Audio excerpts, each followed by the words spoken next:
Bible అనగానేమి, దానిని ఎలా చదవాలి? ఈరోజు మన పాఠం డిబిటిహెచ్ ఫస్ట్ ఇయర్ పాఠం బైబిల్ అంటే ఏంటి, దాన్ని ఎలా చదవాలి, అసలు ఏంటి బైబిల్ అంటే ఏంది? క్రైస్తవులకు ప్రామాణికమైన గ్రంథమైన ఈ బైబిల్, అసలు బైబిల్ అంటే ఏంటో ముందు మనకు తెలియాలి. చాలామంది హైందవులు ఉంటారు, లేదంటే హేతువాదులు ఉంటారు, నాస్తికులు ఉంటారు. వీళ్ళందరికీ బైబిల్ అంటే ఏందో అర్థం కాల. చాలామందికి అర్థం కాకపోవటం వల్లనే చాలా సమస్యలు. వాళ్ళకి అర్థం కాకపోవటం పక్కన పెడితే, అసలు క్రైస్తవులు అనే వాళ్ళకి బైబిల్ అంటే ఏంటో తెలియదని మనం చెప్పాలి. ఎందుకంటున్నానంటే ఈ పాఠం పూర్తిగా చివరికి వెళ్ళేలాకి మనకు అర్థమవుతుంది. బైబిల్ అనే పదం ఎలా వచ్చిందంటే, నేను ఒకసారి మీకు స్క్రీన్ షేర్ చేసి చూపిస్తాను. అసలు బైబిల్ అంటే ఏంటి అనే దాని గురించి ఒక స్క్రీన్ షేర్ చేసి చూస్తాను చాట్ జీపీటీలో. ఒకసారి మీరందరూ చూడండి. బైబిల్ అనే పదం ఎక్కడి నుంచి వచ్చిందంటే, బిబ్లాస్ అనే గ్రీకు పదం నుంచి వచ్చింది. బిబ్లాస్ అంటే ఏంటో చూద్దాం ఒకసారి. ఇదిగో, బిబ్లాస్ is Latin word for the Bible. అంటే బిబ్లాస్ అనే పదం మీ అందరికి కనిపిస్తుందా? రైట్. బిబ్లాస్ లేదా బిబ్లియా. బిబ్లాస్ అంటే ఏంటంటే అది ఒక ఏకవచనం, బిబ్లియా అంటే బహువచనం మనకు అర్థం అవ్వాలంటే. ఈ బిబ్లాస్ కానీ బిబ్లియా కానీ అంటే ఏంటంటే, ఇది Latin word. Latin word, Greek word కాదు, లాటిన్ వర్డ్. ఈ రెండు దగ్గరగా ఉన్న లాటిన్ వర్డ్. ఇది రోమన్ ఎంపైర్స్లో వాళ్ళు ఎక్కువ ఈ లాటిన్ లాంగ్వేజ్ అనేది యూజ్ చేసేవాళ్ళు. ఇక్కడ క్లియర్గా ఉంది చూడండి. Biblia is the Latin word for Bible. తర్వాత ఈ పదం చూస్తే the old testament and new testament, ఈ రెండు కలిపి ఇందులో ఉంటాయి. అంటే బైబిల్నే ఒక్క నిమిషం. బైబిల్ అంటే ఏంటంటే, ఇది ఒక లాటిన్ భాషలో ఉండే బిబ్లియా లేదా బిబ్లాస్ అనే పదం నుంచి ఇంగ్లీష్లో బైబిల్ అనే వాడుకలోకి వచ్చింది. ఈ బిబ్లియా లేదా బిబ్లాస్ అంటే తెలుగులో కన్వర్ట్ చేస్తే దీనికి ఏమని అర్థం వస్తుందంటే, పుస్తకాల సముదాయం లేదా ఒక గ్రంథంగా పిలుస్తారు. ఇప్పుడు చాలామంది హేతువాదులకు కానీ హైందవులు కానీ చాలామంది నాస్తికులు కానీ ప్రాముఖ్యంగా వచ్చే ఒక పెద్ద ప్రశ్న ఏంటంటే, అసలు మీ బైబిల్ అనే పదం మీ బైబిల్లోనే లేదు అనే ఒక పెద్ద సందేహాన్ని పెడుతుంటారు. ఈ విధంగా మనం ఆలోచిస్తే బైబిల్ అనే పదం బైబిల్లో ఉందా లేదా అని మనం చూడగలిగినట్లయితే కొన్ని మాటలు నేను చెప్తాను. దాంట్లో యోహాను సువార్త 10:34లో పరిశుద్ధ గ్రంథంగా లేదా ధర్మశాస్త్రంగా, ఇంకా కొన్ని రెఫరెన్స్లు చెప్పను, పదాలు చెప్తాను. పరిశుద్ధ గ్రంథంగా పిలుస్తారు, ధర్మశాస్త్రంగా పిలుస్తారు, దేవోక్తులుగా పిలుస్తారు, లేఖనాలుగా పిలుస్తారు, నిబంధన గ్రంథంగా పిలుస్తారు, ప్రవచన గ్రంథంగా పిలుస్తారు. అనేక విధాలుగా ఈ బైబిల్ అనే పదం బైబిల్లో ఉంది. ఈ బైబిల్ అనే పదం బైబిల్లో ఉంది. ఒక గ్రంథంగా ఉంది, చర్మ పుస్తకాలుగా ఉంది, లేఖనాలుగా ఉంది. అనేక పదాలతో, అంటే మీకు అర్థం అవ్వాలంటే పర్యాయ పదాలు అంటారు. పర్యాయ పదాలు, అనేక పర్యాయ పదాలుగా ఈ బైబిల్ అనే పదం బైబిల్లో ఉంది. ఇప్పుడు వరకు మనం చెప్పుకుంది ఏంటంటే, బైబిల్ అంటే ఏంటంటే బిబ్లాస్ లేదా బిబ్లియా అనే ఒక లాటిన్ వర్డ్ నుంచి ఇంగ్లీష్లో బైబిల్ అని పిలిచారు. దీన్ని తెలుగులో పుస్తకాల సముదాయం లేదా ఒక గ్రంథంగా అనువదిస్తే దీనికి పర్యాయ పదాలుగా పరిశుద్ధ గ్రంథం అని కానీ, ధర్మశాస్త్రంగా కానీ, లేఖనాలుగా కానీ, నిబంధన గ్రంథంగా కానీ, ఒక పరిశుద్ధ గ్రంథంగా మన వాళ్ళందరూ కూడా దేవుడు బైబిల్లో అనేక పదాలుగా అనేక నిర్వచనాలుగా రాయించాడు. రైట్. ఈ బైబిల్లో ప్రాముఖ్యంగా 2 నిబంధనలు అయితే మనకున్నాయి. అదొకటి వచ్చేసి పాత నిబంధన గ్రంథం 39 పుస్తకాలు, అలాగే కొత్త నిబంధన గ్రంథం 27 పుస్తకాలు. మొత్తంగా చూస్తే 66 పుస్తకాల సముదాయమే ఈ బైబిల్. రైట్. వీటిని సుమారు 40 నుంచి 42 మంది భక్తులు రాయటం జరిగింది. వాళ్ళల్లో ప్రవక్తలు ఉన్నారు, చాలామంది గొర్రెల కాపరులు ఉన్నారు, చాలామంది సేవకులు ఉన్నారు, భక్తులు ఉన్నారు, అనేక మంది రాజులు ఉన్నారు. చాలామంది సముదాయంతో సుమారు 42 మంది భక్తులు రాయించిన పుస్తకమే ఈ బైబిల్. దీనికి పట్టిన కాలం వచ్చేసి సుమారు 1600 సంవత్సరాలు. అంటే మోషే గారు క్రీస్తుకు పూర్వం 1500 సంవత్సరాల క్రితం ఉంటే, మోషే గారు క్రీస్తుకు పూర్వం 1500 సంవత్సరాలు అయితే, క్రీస్తుకు శకం చివరి పుస్తకం ఏంది? ప్రకటన గ్రంథం. ప్రకటన గ్రంథం రాసింది ఎవరు? భక్తుడైన యోహాను గారు, అపోస్తుడైన యోహాను గారు. యోహాను గారు క్రీస్తుకు శకం 100 సంవత్సరాలు అప్పుడు రాస్తే, క్రీస్తుకు పూర్వం 1500 సంవత్సరాల క్రితం పంచకాండాలు. సుమారు వీటికి పట్టిన కాలం ఎంతంటే, క్రీస్తుకు పూర్వం 1500 సంవత్సరాల క్రితం పంచకాండాలు మోషే గారు రాస్తే, ఆ 1500 సంవత్సరాలు ప్లస్ ప్రకటన గ్రంథం వరకు ఒక 100 సంవత్సరాలు, సుమారు 1600 సంవత్సరాలు కాలం పట్టింది ఈ బైబిల్ అనేది వ్రాయడానికి. ఓకేనా? వ్రాయడానికి, భక్తులందరూ కూడా రాయడానికి పట్టిన కాలం సుమారు 1600 సంవత్సరాలు. రైట్.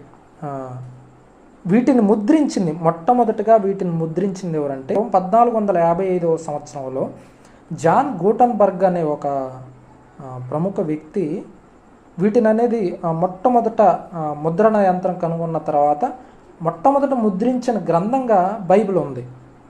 క్రీస్తుకు శకం 1455 సంవత్సరంలో జాన్ గూటన్బర్గ్ అనే వ్యక్తి మొట్టమొదట ముద్రణ యంత్రం కనుగొని బైబిల్ను ముద్రించడం జరిగింది. రైట్. ఈ బైబిల్లో భూత, వర్తమాన, భవిష్యత్ కాలాలు ఇమిడి ఉన్నాయి. భూతకాలం ఉంది, వర్తమాన కాలం ఉంది, భవిష్యత్తు కాలం ఉంది. ఈ మూడు ఉన్న ఈ బైబిల్ని ముద్రించాడు. బాగానే ఉంది. ఇంతమంది భక్తులు రాసిన ఒక మోషే గారు ఏ కాలంలో ఉన్నాడు? క్రీస్తుకు పూర్వం 1500 సంవత్సరాల్లో ఉన్నాడు. యేసుక్రీస్తు వారు 0 దగ్గర ఉన్నారు అనుకుంటే, మన ప్రకటన గ్రంథం రాసిన యోహాను గారు, ఈ భక్తుడైన అపోస్తుడైన యోహాను గారు వచ్చి క్రీస్తుకు శకం 100 సంవత్సరాలు. అప్పుడు యోబు గారు వచ్చి ఎప్పుడో క్రీస్తుకు పూర్వం 1500 1800 సంవత్సరాల కాలంలో ఉంటే, వీళ్ళందరూ రాసిన మాటలన్నీ కూడా ఒక దగ్గరే కనెక్ట్ అవుతాయి. అంటే ఒకే భావం వస్తాయి. ఇంతమంది 42 మంది భక్తులు అని చెప్పాం కదా. ఈ 42 మంది భక్తులు రాసిన గ్రంథం అంతా కూడా ఒకే భావంతో వస్తుంది. దీనికి సంబంధించి ఒక రిఫరెన్స్ చూద్దాం. 2వ పేతురు పత్రిక 1వ అధ్యాయం 20వ వచనం 21వ వచనం. 2వ పేతురు పత్రిక 1వ అధ్యాయం 20వ వచనం 21వ వచనం. ఎందుకు అందరు మాటలు ఒకే భావంతో వస్తున్నాయి అనే దానికి ఉదాహరణగా ఈ మాట రాయాలి. ఎలా అనగా, వాక్యం ఏంటంటే ఒకరిని ఊహను బట్టి వ్రాయట్లేదు కానీ పరిశుద్ధాత్మ ప్రేరణతో వ్రాయబడింది అని ఉంటుంది ఆ మాటలో. లేఖనం ఎప్పుడు కూడా మనిషి ఇచ్చను బట్టి, అంటే మనం ఏదన్నా పుస్తకం రాసామనుకోండి, మన ఆలోచన ప్రకారంగా, మన కోరికల ప్రకారంగా, మనం చూసిన వాటిని బట్టి మనం రాస్తాం. మనిషిని ఊహించి రాస్తారు. ఇదిగో పలానా కాలంలో ఇలా ఉండేవాళ్ళు ఆది మానవులు అని ఒక ఊహాగానంతో వ్రాసిన పుస్తకాలు చాలా ఉన్నాయి. అలా ఈ బైబిల్ అనేది మనిషి ఊహించి రాసింది కాదు, పరిశుద్ధాత్మ ప్రేరణతో దేవుని మూలంగా కలిగింది. కాబట్టి సేమ్ ఒకే భావంతో ఉంటాయి. బైబిల్ అంతా కూడా ఎక్కడ మీరు చదివినా ఒకే భావంతో కనెక్ట్ అయిపోతూ ఉంటుంది. కాబట్టి బైబిల్ అనగానేమి అనేది ఇంతవరకు దీనికి సంబంధించిన సమాధానం. ఒకసారి రివైండ్ చేద్దాం. మళ్ళా ఫస్ట్ నుంచి మీకు అవుట్లైన్స్ చెప్తాను. బైబిల్ అంటే ఏంటంటే, బైబిల్ అంటే ఇది ఒక బిబ్లాస్ లేదా బిబ్లియా అనే ఒక లాటిన్ పదం నుండి ఇంగ్లీష్లో వచ్చేసి బైబిల్ అంటారు. తెలుగులో వచ్చి పుస్తకము లేదా గ్రంథము, పుస్తకముల సముదాయం లేదా గ్రంథం. బైబిల్ అనే పదం బైబిల్లో ఉందా అంటే అనేక పర్యాయ పదాల్లో ఉంది. అది ఒక పరిశుద్ధ గ్రంథంగా కానీ, ధర్మశాస్త్రంగా కానీ, లేఖనాలుగా కానీ, నిబంధన గ్రంథంగా కానీ అనేక పదాలుగా ఉంది బైబిల్లో. ఈ బైబిల్లో వచ్చేసి రెండు విధాలుగా విభజించారు. ఒకటి వచ్చేసి పాత నిబంధన గ్రంథం 37 పుస్తకాలు, కొత్త నిబంధన గ్రంథం వచ్చి 27 పుస్తకాలు, టోటల్ వచ్చి 66 పుస్తకాలు. సుమారు 40 నుంచి 42 మంది ప్రవక్తలు రాస్తే దీనికి పట్టిన కాలం ఎంత అంటే 1600 సంవత్సరాల కాలం పట్టింది. ఈ 1600 సంవత్సరాల కాలం పట్టిన బైబిల్ని ఒక వ్యక్తి ప్రింటింగ్ చేస్తాడు. ఆయన పేరు ఏంటంటే జాన్ గూటన్బర్గ్. కాలం వచ్చి క్రీస్తు శకం 1455లో ఆయన ముద్రణ యంత్రం కనుగొని మొట్టమొదటిగా బైబిల్ని ముద్రించాడు. రైట్. ఈ బైబిల్ ఇంతమంది ప్రవక్తలు, ఇంతమంది భక్తులు, అనేక మంది రాజులు కానీ సేవకులు, వీళ్ళంతా జ్ఞానులు రాసిన మాటలు, అందరూ రాసిన మాటలు ఒకే విధంగా ఎలా మ్యాచ్ అవుతున్నాయి అనే దానికి మీకేం చెప్పానంటే 2 పేతురు పత్రిక 1వ అధ్యాయం 20వ వచనం 21వ వచనం, మనిషి ఊహించి రాసిన గ్రంథం కాదు ఇది, దేవుని మూలంగా పరిశుద్ధాత్మ ప్రేరణతో కలిగిన ఒక గ్రంథమే ఈ బైబిల్. బైబిల్ అనగానే ఏమి అంటే ఇది మొత్తం ఇంతవరకు రాస్తే సరిపోతుంది. రైట్. ఈ అవుట్లైన్స్ మీరు ఒకసారి విన్నా మొత్తం అర్థమవుతుంది. ఇప్పుడు రెండో భాగంలోకి వెళ్దాం. బైబిల్ ఎలా చదవాలి? బైబిల్ అనగానే ఏమి మనం చూసాం ఇప్పటి వరకు. బైబిల్ అనేది ఎలా చదవాలి? ఎలా చదవాలంటే ఇందులో ప్రాముఖ్యంగా 4 భాగాలుగా ఉన్నాయి. ఒకటొచ్చి బైబిల్లో ఎలా చదవాలనేది 4 భాగాలుగా విభజిస్తే, ఒకటొచ్చి బైబిల్ను పరిశీలనగా చదవాలి, రెండోది వచ్చి కాలాన్ని బట్టి, సమయాన్ని బట్టి, భాషను బట్టి, భావాన్ని బట్టి చదవాలి, మూడోది వచ్చి విభజించి చదవాలి, నాలుగోది వచ్చి ఈ బైబిల్ని ఎందుకు చదువుతున్నావో నీకు అర్థం అవ్వాలి. అంటే ఎందుకు చదవాలి అనేది 4 భాగాలుగా విభజించారు. అయితే ఒక నిమిషం. రైట్. బైబిల్ ఎలా చదవాలి? మొదటిగా బైబిల్ పరిశీలనగా చదవాలి అంటే 2.a అని పెట్టుకోండి. రెండో దాంట్లో ఒక సెక్షన్ ఇది, బైబిల్ని పరిశీలనగా చదవాలి. రైట్. ఒక రిఫరెన్స్ చూద్దాం ఇప్పుడు. యెషయా గ్రంథం 34వ అధ్యాయం 16వ వచనం. యెషయా గ్రంథం 34వ అధ్యాయం 16వ వచనం. ఈ రెఫరెన్స్ రాసుకోండి. యెహోవా గ్రంథమును పరిశీలించి చదువుకోండి అంటున్నాడు. యెహోవా గ్రంథమును పరిశీలించి చదువుకోండి అంటున్నాడు. మామూలుగా అయితే మనం ఎలా చదువుతాం? ఫర్ ఎగ్జాంపుల్ ఒక లవ్ లెటరే ఉందనుకోండి. లవ్ లెటరే ఎవరన్నా రాశారు, లవ్ లెటర్ ఉంది, దాన్ని పిన్ టు పిన్ ప్రతి ఒక్క పదాన్ని మనం చదువుతాం. ఫర్ ఎగ్జాంపుల్ ఏదైనా ఒక సంభాషణ గురించి ఆ లెటర్లో ఉందనుకోండి, పూర్తిగా రాయకపోయినా మనం ఇమాజినేషన్లో ఉంటాం కాబట్టి, ఆ ఊహల్లోకి మనం వెళ్ళిపోతాం కాబట్టి ఆ సందర్భం ఏందో మనకు అర్థమవుతుంది. ఆ లెటర్లో ఉన్న సందర్భం ఏందో, దేని గురించి చెప్తున్నారా అనేది పూర్తి వివరణ రాయకపోయినా ఆ ఇమాజినేషన్లో ఉంటారు కాబట్టి ఆ పూర్తిగా అది అనేది మీకు అర్థమవుతుంది. బైబిల్ను కూడా ఎలా చదవమన్నాడంటే పరిశీలించి చదువుకోమంటున్నాడు. ఎందుకంటే పరిశీలనగా ఎందుకు చదువుకోమన్నాడంటే అంతా కూడా ఒక దగ్గర లేదు. బైబిల్ అంతా కూడా సమాచారం, ఇన్ఫర్మేషన్ మొత్తం కూడా ఒక దగ్గరే లేదు. ఎలా ఉందంటున్నాడు అంటే, ఫర్ ఎగ్జాంపుల్ ఒక లెటర్ కానీ ఒక పుస్తకం కానీ ఉందనుకోండి, సమాధానం మొత్తం, ఒక క్వశ్చన్ ఉంటే సమాధానం మొత్తం వరుసగా ఉంటుంది. ఆన్సర్ ఏ పుస్తకంలో అయినా ఏ లెటర్లో అయినా ఒక ప్రశ్న ఉంటే సమాధానం మొత్తం వరుసగా అక్కడే కింద ఉంటుంది. కానీ బైబిల్లో అలా ఉండదు అంటున్నాడు. అది ఎక్కడ ఉందంటే యెషయా గ్రంథం 28వ అధ్యాయం 13వ వచనంలో మనం చూస్తే, యెషయా గ్రంథం 28వ అధ్యాయం 13వ వచనం. బైబిల్లో ఒక ఇన్ఫర్మేషన్ అనేది, ఒక సమాచారం అనేది ఎలా ఉందో ఇక్కడ చెప్తున్నాడు. అవసరమైన మాటను నేను చదువుతాను, చూడండి. ఆజ్ఞ వెంబడి ఆజ్ఞ, ఆజ్ఞ వెంబడి ఆజ్ఞ, సూత్రం వెంబడి సూత్రం, అంటే ఫార్ములా వెంబడి ఫార్ములా, అంటే చట్టం వెంబడి చట్టం, చట్టం వెంబడి చట్టం, ఫార్ములా వెంబడి ఫార్ములా. అంటే సూత్రం అంటే ఏంటి? ఒక ఫార్ములా. సమాధానం రావాలంటే ఏం చేయాలి? లెక్కల్లో ఫార్ములా వేస్తే కదా సమాధానం వచ్చేది. రైట్. కొంత ఇచ్చట కొంత అచ్చట యెహోవా వాక్యం మీకు వస్తుంది అంటున్నాడు. అంటే ఒక సందర్భం ఆదికాండంలో ఉంటే దానికి సమాధానం ఎక్కడో ప్రకటన గ్రంథంలో ఉండొచ్చు. ఆదికాండంలో ఉన్నది నిర్గమకాండంలో ఉండొచ్చు. నిర్గమకాండంలో ఉన్నది ఎక్కడో కొత్త నిబంధన గ్రంథంలో మత్తయి సువార్తలో ఉండొచ్చు. అంటే మొత్తం సమాచారం ఒక్క దగ్గర లేదు కాబట్టి బైబిల్ని ఏమంటున్నాడంటే మీరు పరిశీలించి చదువుకోండి అంటున్నాడు. అంటే ఇమాజినేషన్లోకి వెళ్ళిపోవాలంటే దివారాత్రములు దావీదు గారి లాగా ధ్యానించే పనిలోకి వెళ్ళిపోవాలి మీరు. అప్పుడే ఈ బైబిల్ అనేది అర్థం అవుతుందని చెప్తున్నాడు. ఉదాహరణగా ఒక మాట చూద్దాం. ఒక ఉదాహరణ మనం చూస్తే, ఒక చిన్న ఉదాహరణ దీనికి మనం ఆలోచిద్దాం. ఉదాహరణలో వచ్చేసి గలతీ పత్రిక 6వ అధ్యాయం 6వ వచనంలో ఒక మాట చెప్పాడు. అక్కడ ఏమనుందంటే వాక్యోపదేశం పొందువాడు ఉపదేశించువానికి మంచి పదార్థములన్నిటిలో భాగం ఇయ్యాలి. మరలా ఇంకోసారి చదువుతాను. వాక్యోపదేశం పొందువాడు ఉపదేశించువానికి మంచి పదార్థములన్నిటిలో భాగం ఇవ్వాలి.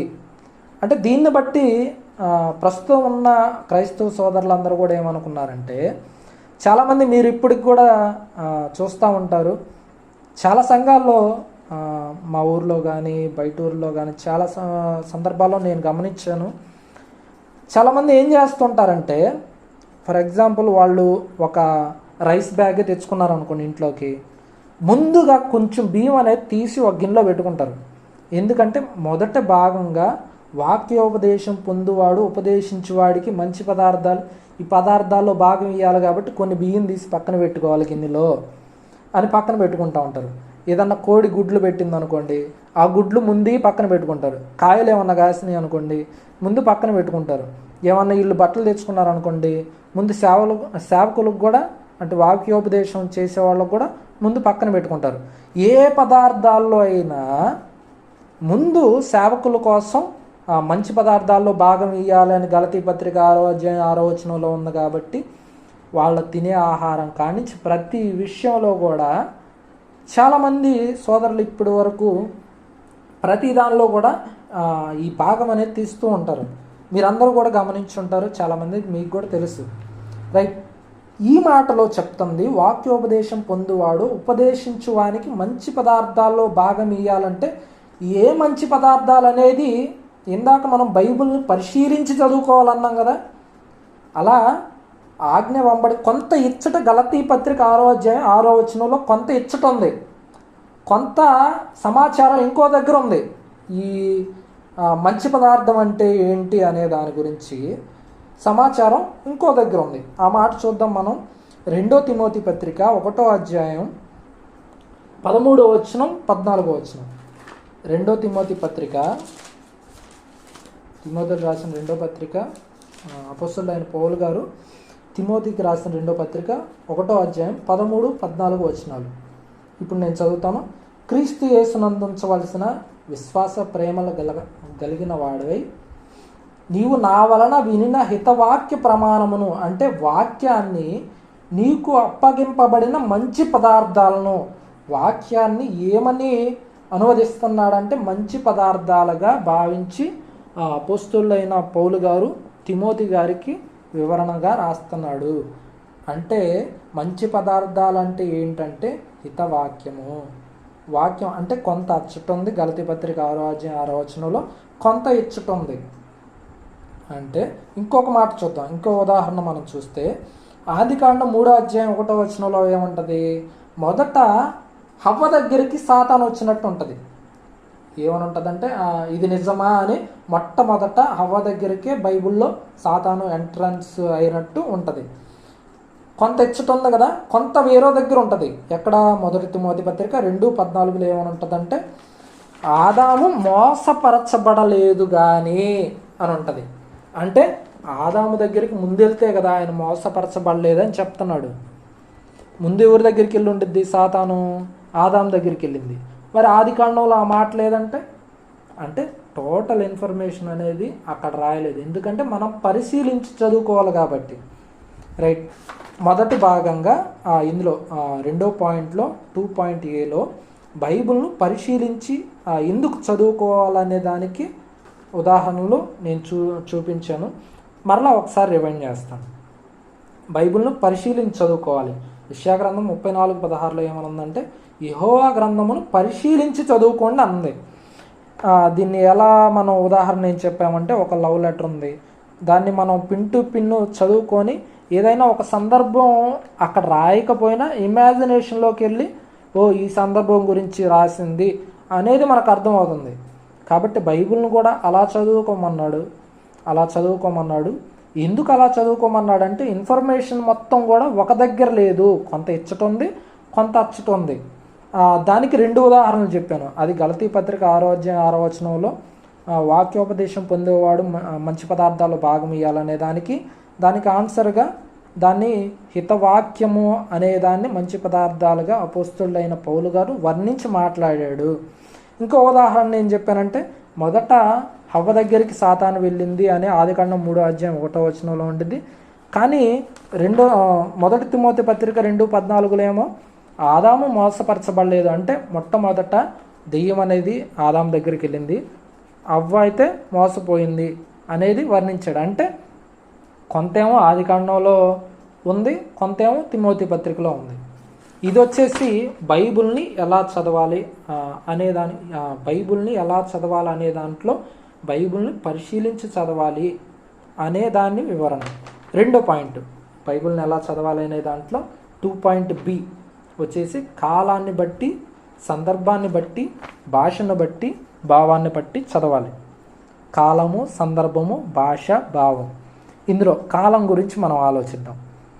కాలం గురించి మనం ఆలోచిస్తే ప్రాముఖ్యంగా దీని గురించి బైబిల్ మనకు అర్థం అవ్వాలంటే మనం చదువుతున్నప్పుడు ప్రాముఖ్యంగా మనకు తెలియాల్సింది ఏంటంటే ఇది ఏ కాలానికి సంబంధించింది, క్రీస్తు పూర్వానికి సంబంధించిందా, క్రీస్తు ఉన్న కాలానికిదా, క్రీస్తు పూర్వం గురించి చదువుతున్నాడా, ఆయన రెండో రాకడ గురించి చదువుతున్నాడా అనేది పర్టికులర్గా మనకు అర్థం అవ్వాలి. అర్థం అవుతేనే ఆ సందర్భం, ఆ కాలం ఏ కాలానికి సంబంధించిందో మనకు అర్థం అవుతుంది.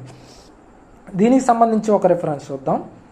మొదటి పేతురు పత్రిక 1:10-11.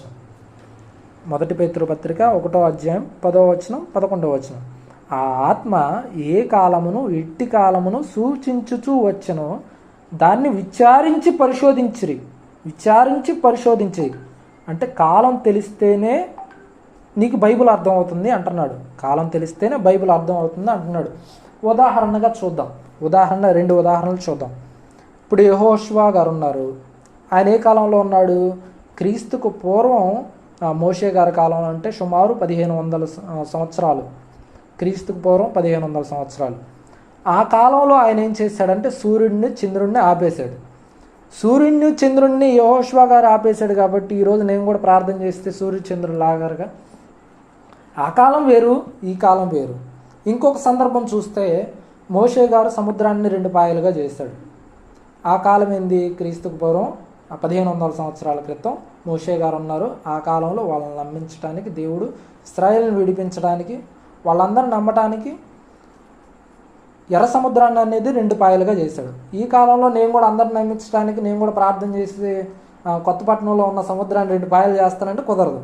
ఆ కాలం వేరు, ఆ కాలంలో దేవుడు చేయించాడు. ఈ కాలం వేరు. ఈ కాలంలో బైబిల్ని బట్టి మనం నమ్ముకోవాలి.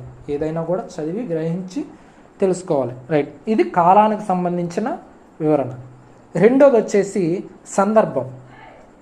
ఇందులో రెండో పాయింట్ వచ్చేసి సందర్భం వచ్చేసి ఒక చిన్న రిఫరెన్స్ చెప్తాను. అపోస్తుల కార్యం 8:34. అపోస్తుల కార్యం 8:34. ఇక్కడ ఏముంటుందంటే విషయం చెప్తాను. ఒక నపుంసకుడు ఉంటాడు, నెక్స్ట్ ఫిలిప్ గారు ఉంటారు. ఇక్కడ జరుగుతున్న సంభాషణ ఏంటంటే నపుంసకుడు యెషయా గ్రంథం తీసి చదువుతూ ఉంటాడు. ఆయనకేమో అక్కడ అర్థం కాదు. ప్రవక్త అంటే ఈ ప్రవక్త ఆయన గురించే చెప్పుకుంటున్నాడా, లేదంటే వేరొకరు ఎవరన్నా గురించి చదువుతున్నాడా అనేది అర్థం కాక సతమతం అవుతూ ఉంటాడు.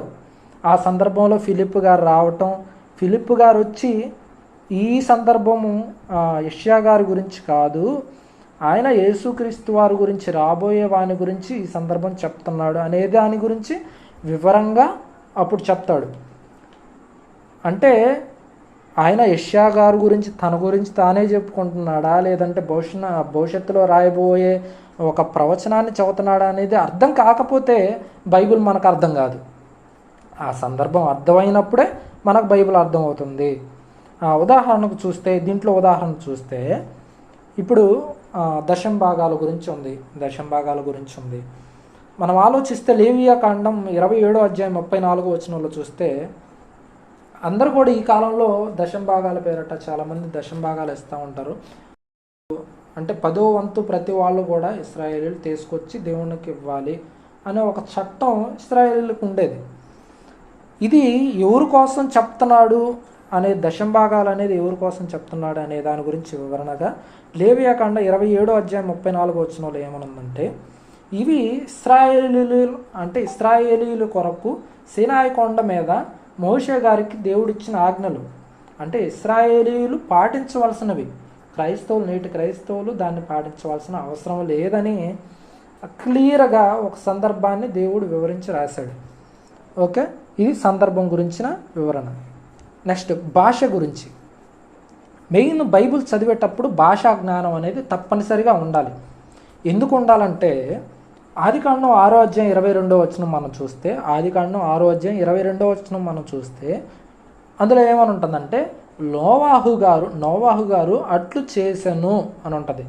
అంటే ఓడ తయారు చేయటం కానీ, దేవుడు చెప్పిన మాటలు ప్రజలకు చెప్పించటం కానీ, ఆయన వెళ్ళి ప్రకటించటం కానీ, ఓడను సిద్ధపరచటం కానీ, అంతా ప్రకటన చేయటం కానీ మొత్తం ముగించి నోవాహు గారు అలా చేశాడు అనేదానికి ఒక భాషా జ్ఞానంతో భక్తుడైన మన మోషే గారు వివరంగా రాశాడు. దాన్ని అందరూ మనం భాషా జ్ఞానం లేని వాళ్ళు ఎలా ఆలోచిస్తారంటే నోవాహు గారు అట్లు చేయడానికి ఒక ఫేమస్, ఆయనే ప్రముఖ వ్యక్తి, పితామహుడు అనే విధంగా భాషా జ్ఞానం లేని వాళ్ళు ఆలోచిస్తారు. ఒక చిన్న ఉదాహరణ దీంట్లో మీకు తెలియజేస్తాను. మనందరికీ తెలుసు కృతజ్ఞత అంటాం. కృతజ్ఞత అంటే ఏంటంటే భాషా జ్ఞానం ఎందుకు ఉండాలనే దానికి ఉదాహరణ చెప్తున్నాను. కృతజ్ఞత అంటే ఏంటంటే చేసిన మేలును మరిచిపోవడం. కృతజ్ఞత అంటే బాగా వినండి. కృతజ్ఞత అంటే ఏంటంటే చేసిన మేలు గుర్తుపెట్టుకోవటం కాదు. కృతజ్ఞత అంటే ఏంటంటే చేసిన మేలును మరిచిపోవటం. మరి చేసిన మేలుని గుర్తు చేసుకోవటం అంటే ఏంటంటే కృతజ్ఞత అంటారు. జాకు నావొత్తు ఉంటే ఏంటంటే కృతజ్ఞత అంటే చేసిన మేలును గుర్తుపెట్టుకోవటం. కృతజ్ఞత అంటారు. అందరూ ఏమంటారంటే భాషా జ్ఞానం లేని వాళ్ళు కృతజ్ఞత అంటారు. కృతజ్ఞత అంటే ఏంటంటే చేసిన మేలు మర్చిపోతాను అని అర్థం. అంటే భాషా జ్ఞానం లేకపోవటం వల్ల ఎంత ప్రమాదం జరిగిపోతుంది చూడండి. చాలామంది చర్చిలో అందరూ కూడా ఏమనుకుంటారంటే ప్రార్థన చేసేటప్పుడు చాలామందికి మాట్లాడేటప్పుడు నేను కృతజ్ఞుడినై ఉంటాను అంటారు. కృతజ్ఞుడినై ఉంటానంటే నువ్వు చేసిన మేలు నేను మర్చిపోతానని అర్థం. కాబట్టి భాషా జ్ఞానం ఉన్నవాడు ఏమంటాడంటే కృతజ్ఞత, జ్ఞ అంటే జాకు నావొత్తు, కృతజ్ఞత అంటారు. ఇది భాషా జ్ఞానం లేకపోవటం వల్ల జరిగే నష్టాలు. రైట్. బైబిల్ చదివేటప్పుడు తప్పనిసరిగా భాషా జ్ఞానం అనేది ఉండాలి. అప్పుడే మనకు బైబిల్ అర్థమవుతుంది. చివరగా భావం. బైబిల్ను చదివేటప్పుడు భావాన్ని బట్టి ఆలోచించాలి. ఉదాహరణగా ఒక మాట చూద్దాం. రవి అని ఉందనుకోండి. రవి అంటే ఏంది? బైబిల్లో మనకి రవి అనే పదం ఎక్కడ లేదు అనుకోండి. సూర్యుడు అనే పదం ఉంది. సూర్యుడు అంటే ఏంది? భావం, పర్యాయ పదంగా భావంలోకి ఏమొచ్చింది? రవి అనే వాడు కూడా వచ్చింది. అంటే రవి అనే దానికి భావంగా ఏంటంటే సూర్యుడు, లేదంటే బాణుడు, ప్రకాశవంతమైన ఒక పదార్థం అనే భావంగా మనం ఆలోచించాలి. ఎందుకు భావంగా ఆలోచించాలంటే ఫర్ ఎగ్జాంపుల్ చాలా ఉదాహరణలో యేసుక్రీస్తు వారిని గొర్రెపిల్లగా వర్ణిస్తారు. గొర్రెపిల్లగా వర్ణించినప్పుడు మనం ఏమని తీసుకోవాలి? భావంగా గొర్రెపిల్ల అంటే గొర్రెపిల్ల యేసుక్రీస్తు గొర్రె అనే భావంతో తీసుకోకూడదు. పెళ్లి కుమారుడు అంటాడు. పెళ్లి కుమారుడు అంటే యేసుక్రీస్తు వారికి పెళ్ళయిందని మనం తీసుకోకూడదు. భావాన్ని ఆలోచించాలి. భావాన్ని ఆలోచిస్తే గొర్రెపిల్ల అంటే సాధువైంది, మృదువైంది, నిష్కలంకమైంది అనే విధంగా మనం వర్ణించుకుంటూ భావంగా బైబిల్ని ఆలోచించాలి. అప్పుడే మనకు బైబిల్ అర్థమవుతుంది. ఇప్పటి వరకు నేను ఏం చెప్పానంటే కాలము, సందర్భము, భాష, భావం. ఒకసారి అవుట్లైన్స్ అన్నీ కూడా రివైండ్ చేస్తాను. కొద్ది నిమిషాల్లో నేను ముగిస్తాను, జాగ్రత్తగా వినండి. కాలం ఏంటంటే భక్తులందరూ కూడా ఆ కాలాన్ని బట్టి ఎట్టి కాలమో ఏ కాలం అని దాన్ని పరిశీలించారు. ఎందుకంటే ఇప్పుడు యెహోషువ గారు ఉన్నారు. ఆయన కాలంలో సూర్యుడు చంద్రుడు ఆగాడని ఈ కాలంలో సూర్యుడు చంద్రుడు ఆగరు. మోషే గారు ఉన్నారు, సముద్రాన్ని 2 పాయలు చేశారని ఈ కాలంలో సముద్రం 2 పాయలు అవ్వదు. అంటే కాలాన్ని బట్టి బైబిల్ చదవాలి. నెక్స్ట్ సందర్భం వచ్చేసరికి నపుంసకుడు సందర్భం. ఫిలిప్ గారు నపుంసకుడు ఉన్నప్పుడు నపుంసకుడు వచ్చి యెషయా గ్రంథం చదువుతూ ఉంటాడు. ఆయనకి యెషయా గారి గురించే చెప్పుకుంటున్నాడా లేదంటే ప్రవచనం యేసుక్రీస్తు వారి గురించి చదువుతున్నాడా అనేది అర్థం కాదు. ఆ సమయంలో ఫిలిప్ గారు వచ్చి ఆ సందర్భాన్ని వివరించాడు, అప్పుడే బైబిల్ అర్థమవుతుంది. దీనికి ఉదాహరణగా దశభాగాల గురించి చెప్పాను. ఇది ఇశ్రాయేలీయుల కొరకు దేవుడు నియమించిన దశభాగాలు అనేది దేవుడు నియమించిన ఒక కట్టడ, ఇశ్రాయేలీయుల కొరకు, అది క్రైస్తవుల కాదు. భాషలోకి వచ్చేసి భాషా జ్ఞానం ఎందుకు ఉండాలనుకున్నామంటే నోవాహు గారు అట్లు చేశాడంటే దానికి వివరణ మీకు చెప్పాను. నెక్స్ట్ కృతజ్ఞత, కృతజ్ఞత, ఈ రెండు భాషా జ్ఞానం ఎలా అర్థం చేసుకోవాలనే దాని గురించి ఈ రెండు ఉదాహరణలు చెప్పాను.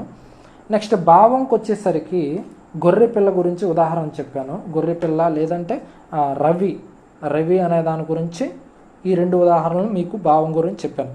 ఇంతవరకు కాలం, సందర్భం, భాష, భావం ఇవైతే కంప్లీట్ అయింది. నెక్స్ట్ మూడో పాయింట్ వచ్చేసి బైబిల్ని ఎలా చదవాలనే దాంట్లో మూడో పాయింట్ వచ్చేసరికి వాక్యాన్ని విభజించి చదవాలి. దీనికి రెఫరెన్స్గా 2 తిమోతి పత్రిక 2వ అధ్యాయం 15వ వచనం.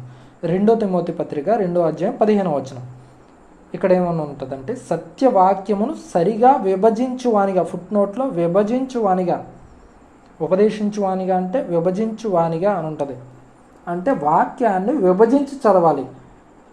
ఫర్ ఎగ్జాంపుల్ మీ అందరికీ తెలుసు, తండ్రి వేరు, కుమారుడు వేరు, పరిశుద్ధాత్మ దేవుడు వేరు. తండ్రి, కుమార, పరిశుద్ధాత్మ త్రియాక దేవుడు అంటారు.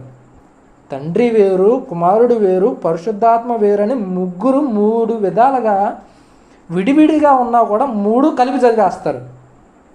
3 కలిపి చదివేస్తే ఇక్కడ ఏమంటున్నాడు, వాక్యాన్ని విభజించి చదివేవానిగా నేను దేవుడి ఎడలో ఉండాలంటున్నాడు.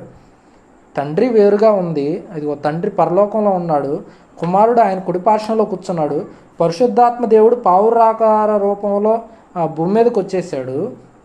అంటే 3 విధాలుగా భూమి మీద ఉన్నప్పుడు మొత్తం కలిపి చెరిపే బోధలు మాత్రం ఉండకూడదు. అప్పుడే మీకు బైబిల్ అర్థమవుతుంది. ఒక్కొక్కటి కూడా విభజించి చదువుకోవాలి. ఇదేంటంటే వాక్యాన్ని విభజించి చదువుకోవాలా అనే దాని గురించి వివరణ. చివరగా బైబిల్ ఎలా చదవాలనే దాంట్లో 4వ పాయింట్గా బైబిల్ను అసలు ఎందుకు చదవాలి, ముందు నీకు అర్థం కావాలి. అది బైబిల్ నువ్వు ఎందుకు చదవాలని అర్థమైతేనే ఇప్పటి వరకు ఈ చెప్పినవన్నీ నీకు అర్థమవుతాయి. ఎందుకు చదవాలనే తెలియకుండా నువ్వు ఎన్ని చదివినా కూడా వేస్టే. బైబిల్ ఎందుకు చదవాలనేది నీకు అర్థమైతేనే ఈ పాయింట్లన్నీ కూడా నువ్వు మనసులో పెట్టుకుంటావు. వీటన్నిటి ప్రకారంగా బైబిల్ చదువుతావు. అసలు ఎందుకు చదవాలనేది తెలియకుండా లెటర్ మొత్తం చదివామనుకో ఏం ఉపయోగం ఉండదు. ఫర్ ఎగ్జాంపుల్ అందరూ స్కూల్కి వెళ్తున్నారు, కాలేజీలకు వెళ్తున్నారు. కాలేజీకి వెళ్ళి మనం ఎందుకు చదువుతున్నావరా అనేది అర్థం కాకుండా ఎందుకు చదువుతున్నాము, రేపు కోర్స్ అయిపోగానే ఒక బీటెక్ అయిపోగానే నెక్స్ట్ ఒక సాఫ్ట్వేర్కి వెళ్ళాలి, ఫ్యూచర్లో డెవలప్ అవ్వాలి, ఇలా ఉద్యోగం చేయాలా అనే దాని గురించి ఎందుకు చదువుతున్నావు నీకు అర్థమైంది కాబట్టి వెళ్తున్నావు, చదువుతున్నావు, దానికి కష్టపడి పరీక్షలు రాసి ఎగ్జామ్ పాస్ అవుతున్నావు. నువ్వు ఎందుకు చదువుతున్నావు అర్థం కాకపోతే నువ్వు అసలు బయటికి ఎందుకు వెళ్తావు, కాలేజీకి ఎందుకు వెళ్తున్నావు? కాబట్టి బైబిల్ చదివేటప్పుడు కూడా ఎందుకు చదవాలనే దాని గురించి పూర్తిగా నీకు అవగాహన ఉండాలి. దీనికి సంబంధించి ఒక రిఫరెన్స్ చూద్దాం. యోహాను సువార్త 5వ అధ్యాయం 39వ వచనం. బైబిల్ని ఎందుకు చదవాలనే దాని గురించి వివరణగా చెప్తూ యోహాను సువార్త 5వ అధ్యాయం 39వ వచనం. లేఖనముల యందు నిత్య జీవం కలదని తలంచుచూ చదవాలంట. లేఖనాల్లో అంటే బైబిల్లో పరలోకం మనకి వస్తుంది. ఈ మాటలు చదివితే వీటిని పాటిస్తే పరలోకం అంటే మోక్షానికి మనం మార్గం తెరిచినట్టు అవుతుంది. ఈ మాటలు లోపలికి పోతేనే మనకు పరలోకం అనేది వస్తుంది అని నీ మనసులో పెట్టుకొని చదవాలి. అప్పుడే నీకు బైబిల్ అర్థమవుతుంది. బైబిల్ని ఎందుకు చదవాలంటే నీకు నిత్య జీవం వస్తుందనే ఆ మనసులో ఉంటేనే అప్పుడు నీకు ఇంట్రెస్ట్ వస్తుంది, ఆసక్తి వస్తుంది. దాన్ని బట్టి నీవు చదివే దివారాత్రములు ధ్యానించగలవు. లేదంటే నీకు అసలు బైబిల్ ఏం అర్థం కాదు. దివారాత్రములు ఇప్పుడు ధ్యానించగలవంటే నీకు ఇంట్రెస్ట్ వస్తే కదా, ముందు ఆసక్తి వస్తేనే నువ్వు చదవగలవు. ఇది రావాలంటే నీకేం తెలియాలి? బైబిల్ని ఎందుకు చదవాలంటే లేఖనాల్లో ఒరే దీంట్లో పరలోకం ఉంది, దీన్ని చదివితే మనం పరలోకానికి అర్హులం అని నీకు తెలిసినప్పుడే నీకు బైబిల్ అర్థమవుతుంది. రైట్. మొత్తం ఇప్పుడు పాఠం మొత్తం కూడా ఫస్ట్ నుంచి ఒకసారి రివైండ్ చేస్తాను. ఇంతవరకు మీరు వినకపోయినా కొంచెం మధ్యలో జాయిన్ అయినా అవుట్లైన్స్ మొత్తం చెప్తాను. ఒకసారి మీరు జాగ్రత్తగా ఒక 5 minutesలో మొత్తం వివరంగా చెప్తాను. జాగ్రత్తగా వినండి. బైబిల్ అనగానే ఏమంటే బైబిల్ అంటే అసలు బైబిల్లో ఉందా అని చాలామంది ప్రశ్నలు అడుగుతూ ఉంటారు. ఈ ప్రశ్నలు అడిగినప్పుడు ఏంటంటే బైబిల్ అనే పదం బైబిల్లో ఉంది అని మనం నిరూపించాలి. ఈ బైబిల్ అనే పదాన్ని లాటిన్ వాళ్ళు, గ్రీకు వాడు కాదు, లాటిన్ వాళ్ళు బిబ్లాస్ లేదా బిబ్లియా ఈ లాటిన్ వాళ్ళ నుంచి కన్వర్ట్ అయ్యి ఇంగ్లీష్లో దీన్ని బైబిల్ అన్నారు. అంటే లాటిన్ వాళ్ళు బిబ్లియా లేదా బిబ్లాస్ అంటే ఇంగ్లీష్లో దీన్ని బైబిల్ అంటారు. దీన్ని తెలుగులో వచ్చేసి వాటి నుంచి అనువదిస్తే తెలుగులో వచ్చేసి పుస్తకముల సముదాయం లేదంటే గ్రంథం. వీటికి పర్యాయ పదాలుగా అనేక వచనాలు బైబిల్లో ఉన్నాయి. దాంట్లో కొన్ని చెప్తాను. అది లేఖనము, నిబంధన గ్రంథము, ప్రవచన గ్రంథము, దేవోక్తులు, ధర్మశాస్త్రము, చాలా విధాలుగా పర్యాయ పదాలుగా దేవుడు అనువదించాడు. ప్రాముఖ్యంగా ఈ బైబిలు 2 నిబంధనలుగా వర్గీకరించారు. ఒకటొచ్చి పాత నిబంధన గ్రంథం, దీంట్లో 39 పుస్తకాలు ఉంటాయి. కొత్త నిబంధన గ్రంథం వచ్చేసి 27 పుస్తకాలు ఉంటాయి.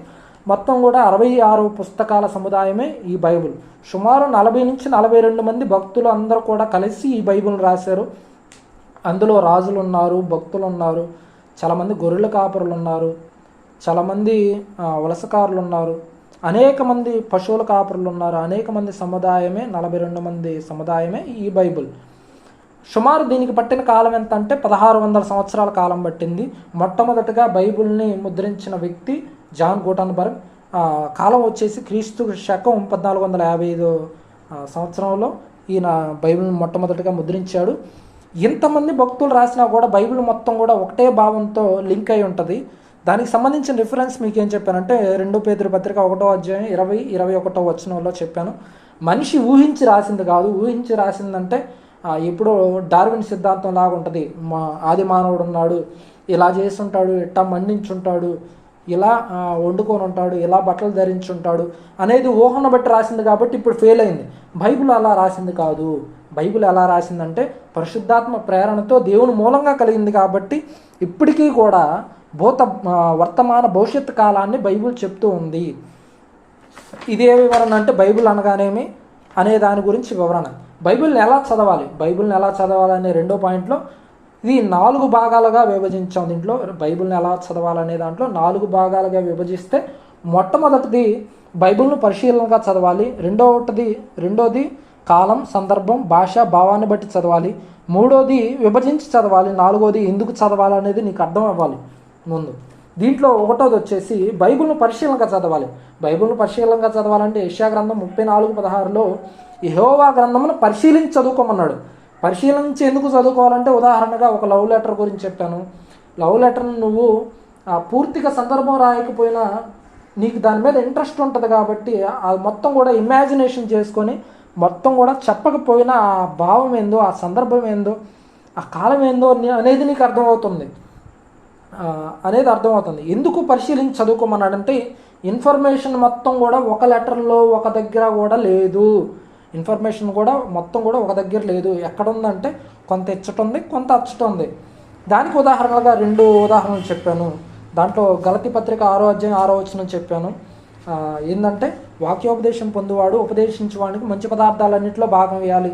దానికి ఉదాహరణగా ఏం చెప్పానంటే బియ్యం కానీ, గుడ్లు కానీ, కాయగూరలు కానీ, ఫలాలు కానీ ఇవన్నీ కూడా ఇప్పుడున్న నేటి క్రైస్తవులు కూడా ప్రతి ఒక్కళ్ళు సేవకులకు తీసుకెళ్ళి మంచి పదార్థాలన్నీ అన్నింటిలో భాగం ఇస్తుంటారు. అసలుకి మంచి పదార్థాలు ఏంటి? కొంత ఇచ్చట ఉంది కదా, ఇంకో దగ్గర ఉంది. దానికి సంబంధించిన ఆన్సర్ ఏం చెప్పానంటే 2 తిమోతి పత్రిక 1వ అధ్యాయం 13-14 వచనంలో చెప్పాను.